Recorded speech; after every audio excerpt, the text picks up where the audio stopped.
Hello, I'm Rochelle Riley. I'm a columnist at the Detroit Free Press.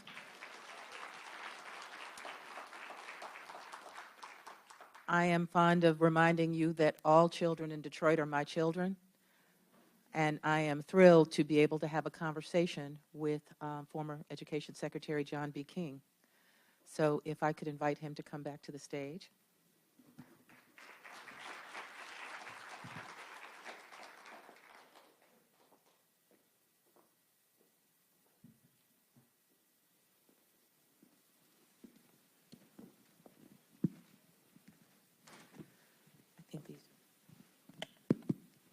Yes, we're ready. First of all, I have to tell you, I am so honored to meet you in person and to hear you talk about your story. So before I get into the policy discussion, I do want to talk about the power of PS 276 and Mark Twain Junior High, because that's where you got started. And you went from there to being kicked out of school to getting your bachelor's at Harvard, your Juris Doctorate at Yale, your master's in teaching at Columbia. So my question is, at what point, with all of the power of knowledge that you had and with all that those teachers gave you in junior high, did you decide that children would be most important and you'd go into education? First, thank you for the opportunity to have this conversation. I'm honored to be on the stage with you. When I went to college, I thought I would go to law school. I thought I'd be a lawyer.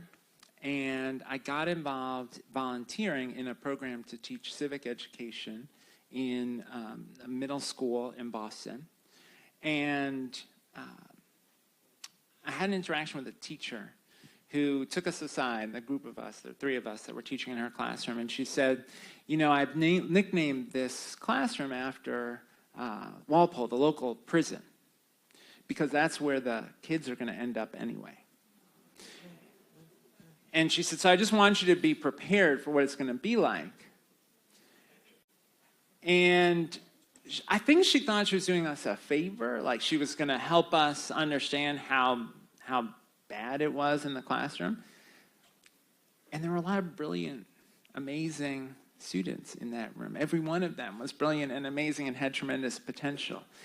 And as I went through college, I just got more and more involved in volunteering, running after school programs, ran a summer camp in a public housing development in Boston where I lived for the summer. And I just fell in love with trying to do for other kids what teachers had done for me, and decided that I would become a teacher. And I still went to law school at one point, but just have always been in education and just am incredibly passionate about what schools can be for kids. Well, how fortunate America has been that you chose to do that, so thank you. Now let's talk a little bit about policy. America, for decades, has not seen its children as children. They have been commodities, they have been pawns, whether it was to try to desegregate America or to get contracts for services. So that's a part of the problem, I think. So we're talking about turning a really big ship. What is the very first thing that has to happen for us to change the mindset of America so that we can actually see the education of our children as the basis for all else that happens for America to succeed? Well, I think in some ways, most fundamentally, we have to see the fate of our own child as bound up with the fate of other people's children. Right? That we have to know that how your kid is going to do is going to depend on the kid in the highest need neighborhood in Detroit, the kid in the most challenged rural district in Michigan, the kid who lives on a Native American reservation in South Dakota, the kid who's growing up in El Paso near the border, right? All of our kids' fates are bound up together. And I think until we overcome that sense of belief in our fundamental interconnectedness, we're going to struggle. I often say to folks, you are not going to be able to build walls high enough to separate the fate of your child from the fate of other people's children. I remember getting an award a few years ago, and one of the questions they asked was, your child goes to a private school. My child went to a school for the gifted. And we want to know why you don't support vouchers. Why do you want to spend your tax dollars, why do you want to spend your tax dollars on other children? And I said, my dollars, my extra dollars that I make, they're for my child. The tax dollars are for my other children because they're all going to be working in the same place. And it was almost as if that was something foreign, like people don't think about that. So that leads to my next question, because what I've seen as a journalist is every year, and Chastity can attest to this, we would write these stories about how Michigan was either last or near the bottom on test scores, on any other measure of how we're doing. And of course, since we don't see our children as children, we weren't embarrassed. But we would do that over and over. And for the 10th year in a row, 90% of third graders in the Detroit public school system don't read at grade level. And we write that story, like, okay, there's some more new, without doing anything. So I guess my question is, why aren't we embarrassed? Well, I mean, let me. It's not a softball question, right? That's every night I go to bed thinking about exactly that question. So two thoughts. One is, Amber talked about her journey and her cousin's journey, and talked about the notion that the difference between them couldn't be boiled down to hard work. And I do think that is a part of the problem, sort of a mythology that folks who have got there all by themselves, and folks who don't have aren't trying hard enough. And that mythology drives public policy, as opposed to acknowledging, as Amber did in sharing her story and her cousin's story, that so much is about luck and circumstance. And so we've got to overcome that.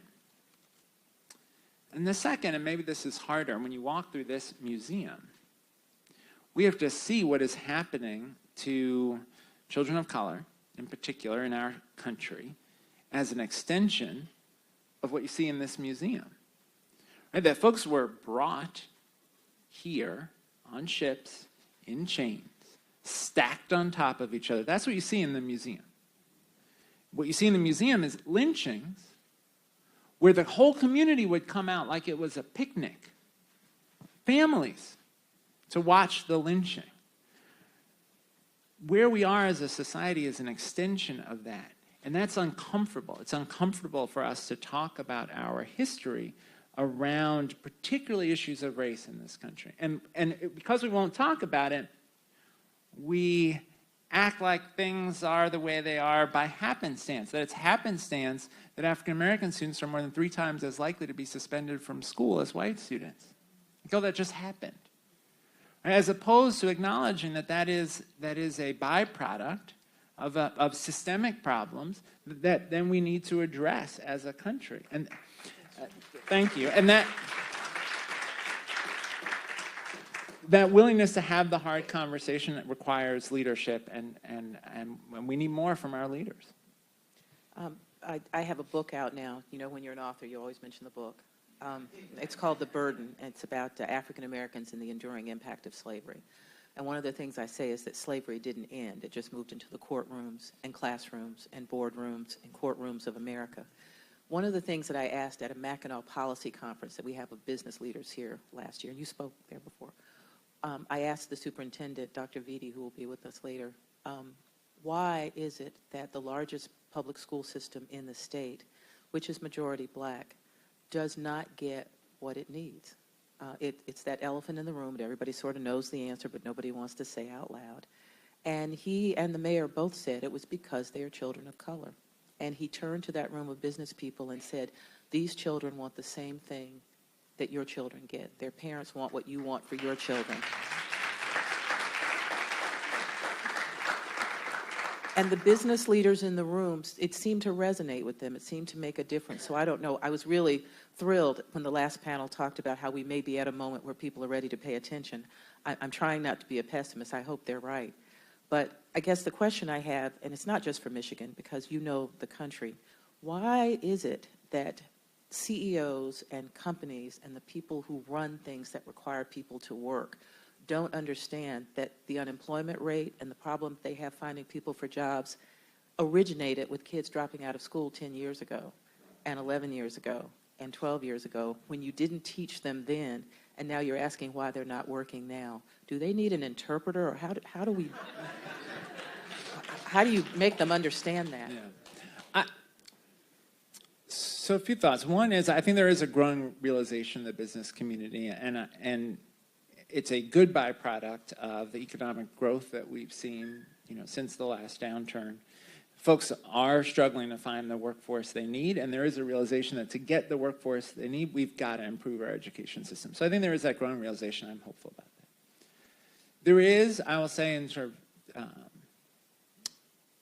this doesn't mean you shouldn't be invested in improvement, but it does mean we have to acknowledge the challenge. I think there is a fair critique from some business leaders that if we put more money in, we're not convinced it's going to turn into better outcomes.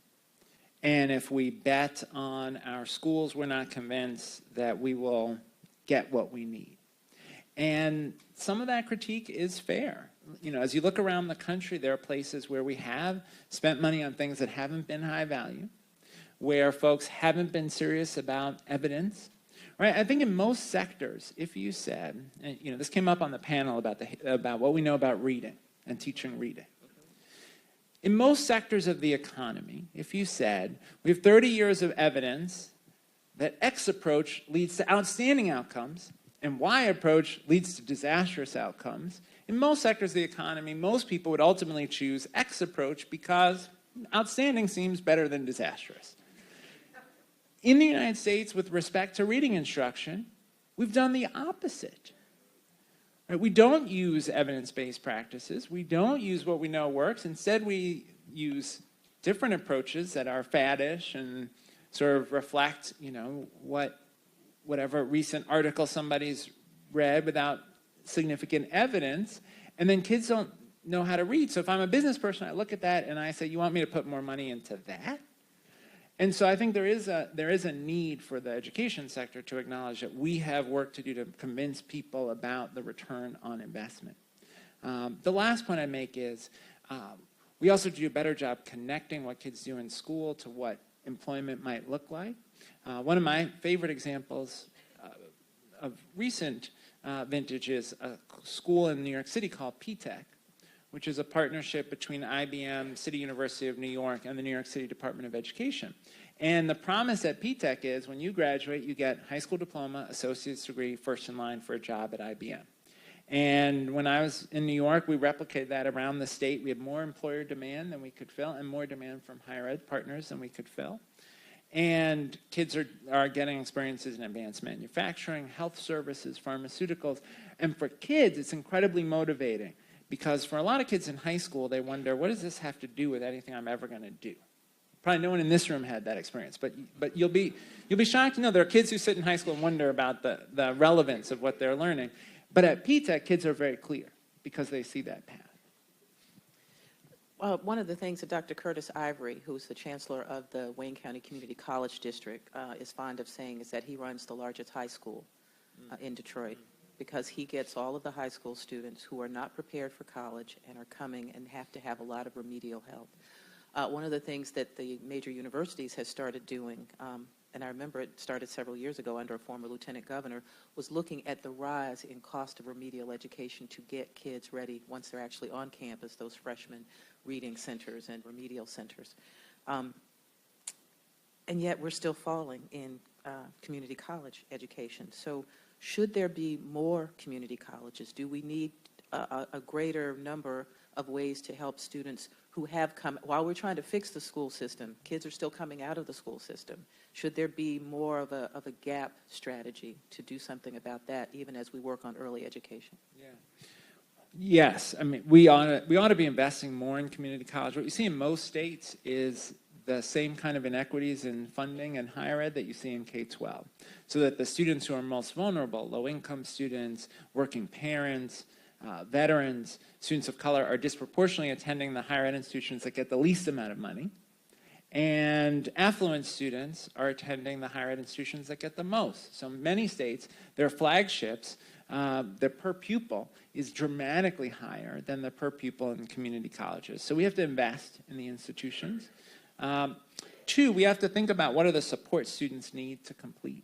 Part of it is academic, it's responding to remedial needs. Part of it is around counseling and advising about course selection, about navigating life.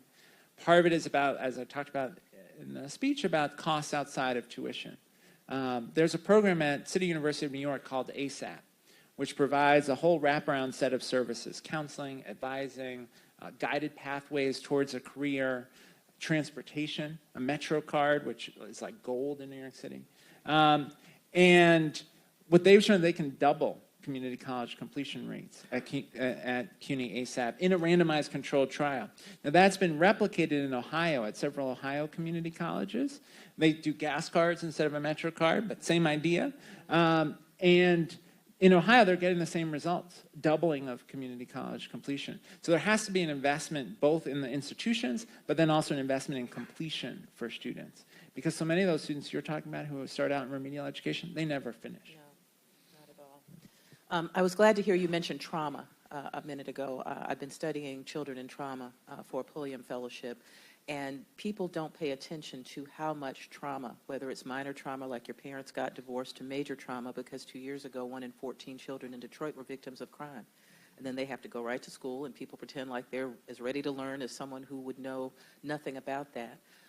How much should we pay more attention to that? Is that something that should be not an unfunded mandate, but something that we treat as real? Yeah, there's a fantastic book by Dr. Nadine Burke-Harris about adverse childhood experiences, right?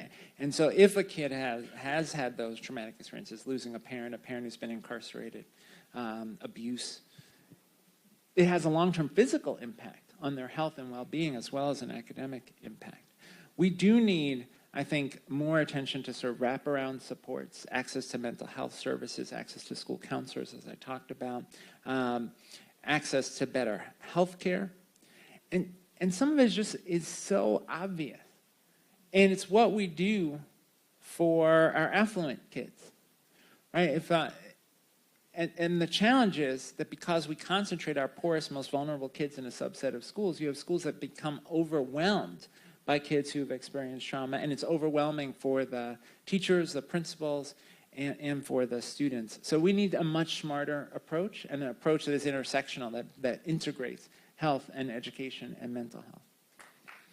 Absolutely.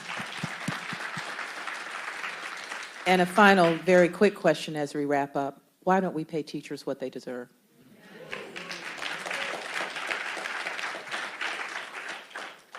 Well, in a lot of ways, it's cultural.